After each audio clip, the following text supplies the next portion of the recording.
What's up, guys? You're watching Forward Tech with Akhan, and on this channel, we discuss technology that's impacting our future today.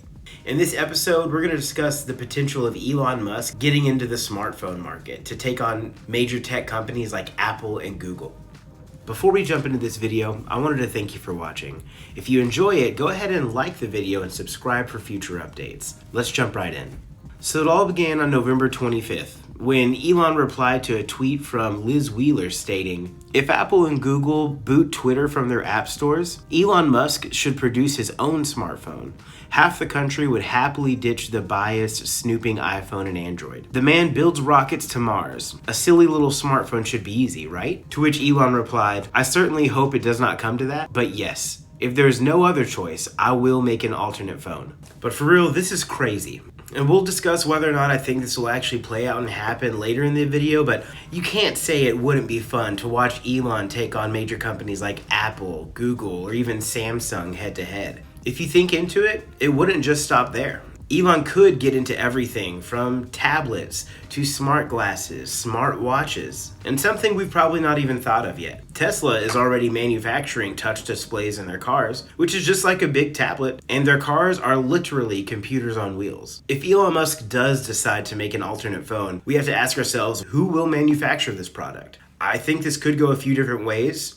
It's possible that Tesla could actually manufacture the phones for Twitter. Or maybe Twitter will even manufacture the phones themselves, which would require hiring a lot of talent that they already have at Tesla. So if Tesla were to manufacture this phone for them, it would make sense, as they already have the appropriate talent and experience to launch and scale physical products. And the way Elon worded his reply caught my eye too. He said an alternative phone, which could be implying that the phone that he imagines might not be 100% recognizable to the phones that we currently use. Let's talk about what we might be able to expect from this new phone. My immediate thought is a cyber phone to match the rest of the Elon aesthetic. I can already see the awesome drone footage flying through the factory where they're manufacturing these phones with incredible precision and efficiency that only an Elon Musk company can provide. We may even see these phones being assembled by Tesla bots, making them much cheaper than the competition. I have no doubt that this phone will be laughed at, mocked, and ridiculed before it starts taking the majority of market share in the smart device industry as a whole. Sure, it is possible that this phone may look different than other phones on the outside, but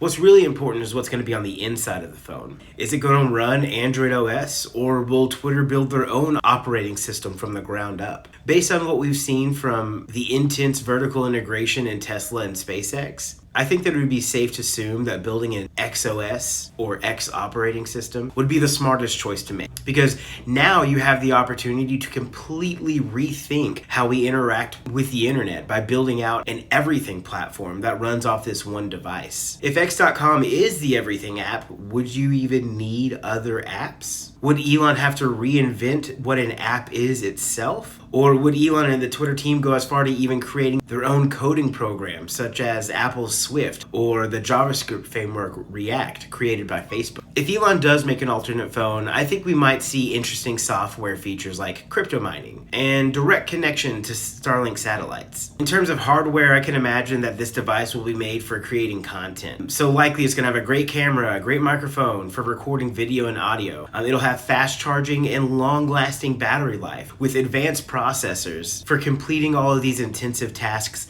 quickly and efficiently. Of course, physically, you want the phone to be as sturdy and reliable as possible. Maybe it'll be Cybertruck inspired, where it's made of the same special stainless steel that they use for the Cybertruck and Starship. They might even use a stamping press to shape the phone's body. Maybe we'll even see bulletproof glass, like on the Cybertruck. Hopefully this one doesn't shatter. Maybe these phones will even have built-in solar panels to charge the device directly from the sun. I know that seems like a little bit of a stretch, but if Elon does make a phone, it'll be the primary communication device for the Martians who are building their colony. So it would be convenient to charge it wherever you are and have instant access to the internet through Starlink satellites to communicate with your team. Now, my biggest problem with the whole Elon Musk phone theory, and the reason I think he would want to wait until it's the last option, is that Neuralink, which is prepping for production as we speak, would offload almost all the tasks that the phone could do, rendering it useless. Now, in the beginning, Neuralink would need to be paired with a phone, so that way you can access the internet and process data.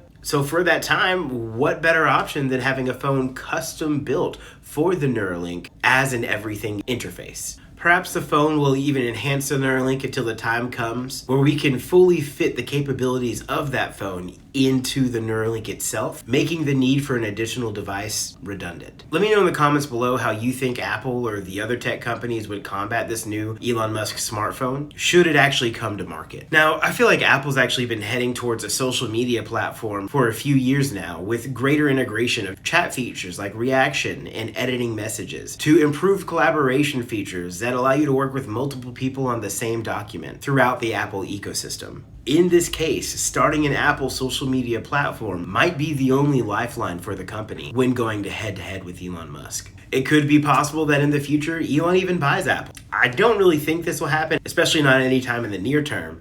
But as Elon says, fate loves irony. Now, let's move on to get a little bit more of the story here. 3 days after his original response announcing that he would create an alternate phone if it came down to it, here we'll see where Elon tweets, Apple has mostly stopped advertising on Twitter. Do they hate free speech in America? Then Elon proceeds to comment on the post, calling out Apple CEO saying, what's going on here, Tim Cook? On this post, at LBRYcom replies, during COVID, Apple demanded our apps filter some search terms from being returned. If we did not filter terms, our apps would not be allowed in the store. Apple products may be good, but they have been opposed to free speech for some time. Which Elon asks, what terms?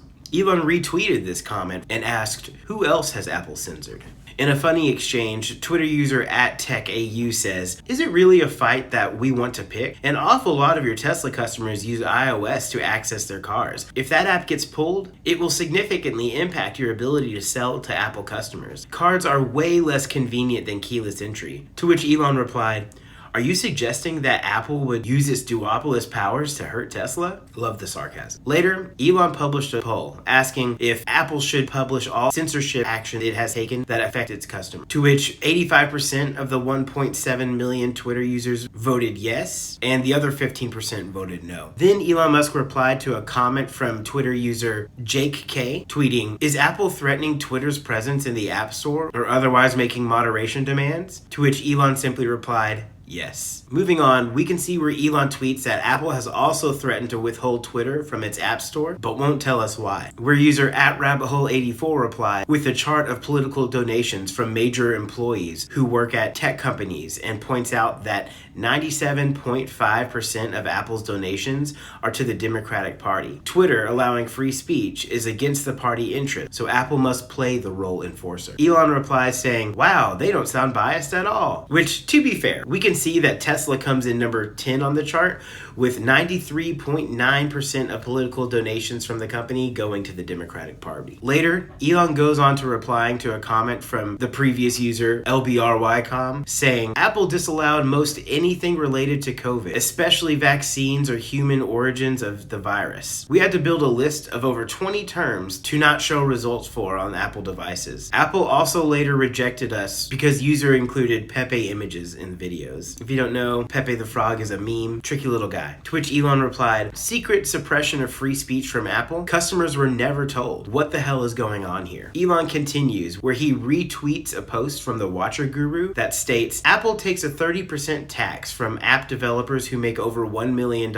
in App Store on an annual basis. Apple's App Store is the equivalent of a 30% tax on the internet. To which Elon retweeted with a spoiler alert saying, did you know that Apple puts a 30% tax on everything you buy through their App Store? Here we can see where Lex Friedman tweeted, Apple should support free speech. And user @Sailor replies, monopolies should be subject to the same limits we place on our government in the Bill of Rights. Make no law abridging the freedom of speech, or of the press, or of the right of the people peaceably to assemble and petition the government for a redress of grievances. To which Elon replies, absolutely, especially if done in collusion with the government. Elon is really digging his hands deep in this one. This foreshadows Twitter's release of the Twitter Files Part 1. Make sure to like this video and subscribe to the channel so you'll be notified when I review the Twitter files. Going on, we have another funny tweet where @Jason tweets, just finished my podcast. What did I miss? With a funny gif of Tim Apple saying, what a fun morning. Elon replies with a serious note of a revolution against online censorship in America. When Elon said he was buying Twitter to defend free speech in America, he was not kidding and will clearly take on whoever he has to. Now, it seems like the Elon Musk and Tim Apple saga come to a pause where Elon tweets, thanks Tim Cook for taking me around Apple's beautiful HQ. Then he replied to the tweet saying, Good conversation. Among other things, we resolved the misunderstanding about Twitter potentially being removed from the App Store. Tim was clear that Apple never considered doing so. So does it seem like Elon Musk will actually create an alternative phone? Let me know what you think in the comments below. Now personally, I'm on the fence. Elon's already disrupting most every other industry. Why not big tech as a whole? Making an incredible alternate phone is not out of Elon's wheelhouse, and should he do it, I am confident that he will succeed in taking a large portion of market share over time from companies like Apple, Samsung, Google, and many more. Again, these are just my opinions, and anything could happen to push the needle either way on Elon's decision to make an alternate phone. Please let me know what your thoughts are in the comments. What did I get right, or what did I get totally wrong? I'm sure there's plenty I've missed, so please let me know in the comments and we can have a conversation about it. I'm open to all points of view. And that's it for this episode. If you liked the video, make sure to like and subscribe to support the channel, and consider joining our Patreon in the link in the description. You can join for as low as $1 a month. You'll get early access to all the videos, and it really helps support the channel. Are there future videos you want me to talk about? Put them in the comments and let me know. Thanks for watching Forward Tech with Akhan. Until next time.